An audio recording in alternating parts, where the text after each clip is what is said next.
Start করো। Start.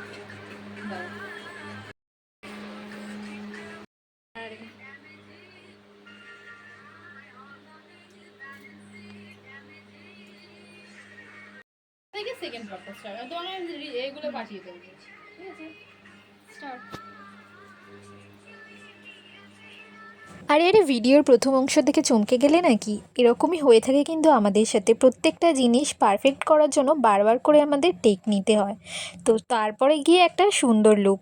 তো hi everyone, welcome back to my channel. কেমন আছো তোমরা? আশা করি সবাই অনেক অনেক ভালো আছো। তো এখানে দেখো আমি শ্যুটের একটা বিটিএস ভিডিও তোমাদের সাথে শেয়ার করলাম।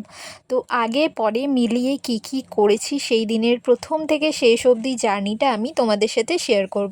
যেদিনই আমার শ্যুট থাকে তার আগের দিন আমার কিছুতেই ঘুম হতে চায় না। তো সেদিনও সেই অবস্থাই হয়েছিল, আগের দিন ঘুম হয়নি, আর শ্যুটের দিনও আমার ঘুম হয়নি, কারণ পরের দিন সেটাকে এডিট করার একটা ব্যাপার আছে। তো এই নানা কারণে ঘুমটা আর হয়ে ওঠে না। দেখো আমি সমস্ত কিছু সেট আপ রেডি করে নিয়েছি স্নানের আগে, যাতে একদম না কোনোভাবে কোনো রকম দেরি হয়, কারণ আমি তো এখানে দেখতে পাচ্ছি একটা টুল নিয়ে আমি সেক্ষেত্রে ঢুকছি, আমাকে ছাদের সবটা খুব দরজাটা খুলেছি। এটা তাড়াতাড়ি একটা আর ছাদের টাইমের ঘর, মধ্যে এইটুকু অংশ দেখে ভাবছো তো এইটুকু, হ্যাঁ আমাদের এইটুকুই ছাদ, আর এটা হচ্ছে 3 তলার ওপরে। তো এখানে একটা টুল নিয়ে ঢুকছি, আর ওপরে মানে সামনে অলরেডি একটা চেয়ার পাতা আছে। এখানে রিং লাইটটা নিচ্ছি, সমস্ত কিছু একদম রেডি করে আগের দিন থেকেই রেখে দিয়েছিলাম। তারপর সাথে ওই প্রোডাক্টগুলো আমি গুছিয়ে রেখে দিলাম রেডি করে, কিন্তু আবার ভয়ও লাগছিল বিড়াল ফিলার এসে যদি কিছু নষ্ট করে দেয়, সেই চিন্তাও ছিল। বাট অত সময় ছিল না, কারণ বাড়িরও সমস্ত কিছু কাজ করতে হয়। তো সবটা সামলে আমি এইভাবে একটা শ্যুট কিন্তু করাই। আর একটা শ্যুট যখন একার ওপর দায়িত্ব থাকে সেটা কিন্তু অতটাও সহজ হয় না। অবশ্যই সামনে যারা থাকে হেল্প করে, বাট বেশিরভাগ দায়িত্বটা কিন্তু মেকআপ আর্টিস্টের থাকে। তো এখানে দেখতে পাচ্ছ সুন্দর যে ডিজাইনার ড্রেস জুয়েলারি আছে, এটা আমি একজন ডিজাইনারের কাছ থেকে নিয়েছি। তো উনি ভীষণ রিজনেবল প্রাইসের মধ্যে আমাকে দিয়েছিল, সাথে এই ছোট চকলেটটাও গিফট করেছিল। আমি চকলেট খেতে ভীষণ ভালোবাসি, আর চকলেট যখন পাই সেটা একদমই ছাড়ি না। দেখো কি কি দিয়েছে, আমি বার করে করে একে একে দেখাচ্ছি, তোমাদের সাথে শেয়ার করছি। তো এখানে রয়েছিল হাতের শাঁখা, তারপর চুড়ি, ওটাকে কি বলে আমি ঠিক জানি না। তো মোটামুটি গোল গোল সব অর্নামেন্টসগুলো ছিল। তো এখানে আমি দেখো একটু মেকআপ করে নিচ্ছি। শুধু কি মডেল রেডি হলে হবে, আমাকেও তো একটু রেডি হতে হবে। তাই স্নান টান করে এসে ঝটপট, যেটুকু না করলে নয়, রেডি হয়ে একদম বসে আছি। মডেল আসা জাস্ট অপেক্ষা করছি। কি কারণে জানি না তখন আমি রিং লাইটটা শুধু শুধু জ্বালিয়ে রেখে দিয়েছি, নিজের মুখ দেখাবো বলে তোমাদেরকে। আর রিং লাইটকে বলছি তোমাদেরকে হাই করো একটু। তারপর ফাইনালি আমি মডেল যখন ফোন করলো আমাকে, তাকে আনতে চলে গেলাম। আর তারপর আর বিশেষ কিছু ভিডিও নেওয়া হয়নি, যা নেওয়া হয়েছে সমস্তটাই মেকআপের ভিডিও। তো মেকআপের ভিডিও আমি এখানে শেয়ার করলাম না, আগের একটা ভিডিওতে তোমাদের সাথে শেয়ার করে দিয়েছি। তোমরা চাইলে গিয়ে সেই ভিডিওটা দেখে আসতে পারো, আমি কমেন্টের লিংক দিয়ে দেবো। তো এখানে দেখো মডেল এসে গেছে, তারপর ওকে নিয়ে আমি সোজা বাড়ি, আর আমি একটু সময় নষ্ট না করে সোজা মেকআপে বসে গেছিলাম। এই যেহেতু আমি মেকআপের ভিডিওটা শেয়ার করে দিয়েছি, তো এখানে আর ফুল ভিডিও তোমাদের সাথে শেয়ার করলাম না। তোমরা চাইলে অবশ্যই আগের ভিডিওটা দেখে আসতে পারো। আর এখানে দেখো আমার মেকআপ প্রায় কমপ্লিট। তো আমি এটা সেটিং স্প্রে দিয়ে নিচ্ছি, ফিক্সিং স্প্রে। তারপর আমি দেখো একটা কলকা করে নিচ্ছি, ওর মুখটা চওড়া বলে আমি একটু গাল কলকাও করেছিলাম, যাতে ওর ফেসে ভালো লাগে। তো এখানে মোটামুটি আমার কলকা করা কমপ্লিট। এরপর তোমরা ফাইনাল লুকটা দেখতে পাবে।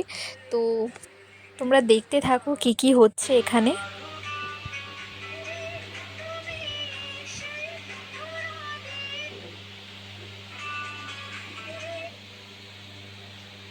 আর এখানে টুকটাক ভিডিও তোমাদের সাথে শেয়ার করলাম।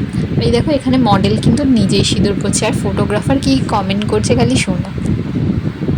এটা নিত্য নতুন ভিডিও নিচ্ছে বলে সিঁদুরে আয়না পরে সিঁদুর পরাচ্ছে, হাতে কালো প্লাস্টিকের সিঁদুরের কৌটো।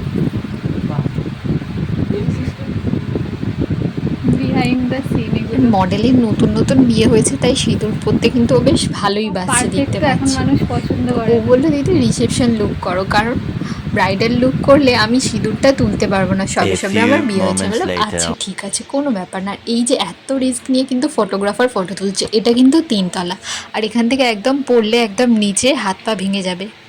বেঁচে হয়তো যাবে, কিন্তু হাত পা ভেঙে যাবে। এত রিস্ক নিয়ে ফটো তোলার জন্য অনেক অনেক ধন্যবাদ ফটোগ্রাফারকে। আর পিছনে যেই সাজানো ব্যাকগ্রাউন্ডটা দেখতে পাচ্ছ, ওটা কিন্তু ফটোগ্রাফারই এসে অ্যারেঞ্জ করে দিয়েছে। আমি কিছু জিনিস দিয়ে দিয়েছিলাম, সেটাই ও ওর মতো করে অ্যারেঞ্জ করে দিয়েছে। আর এখানে মডেল দেখো পোজ দিচ্ছে, খুব সুন্দর পোজ দিচ্ছে।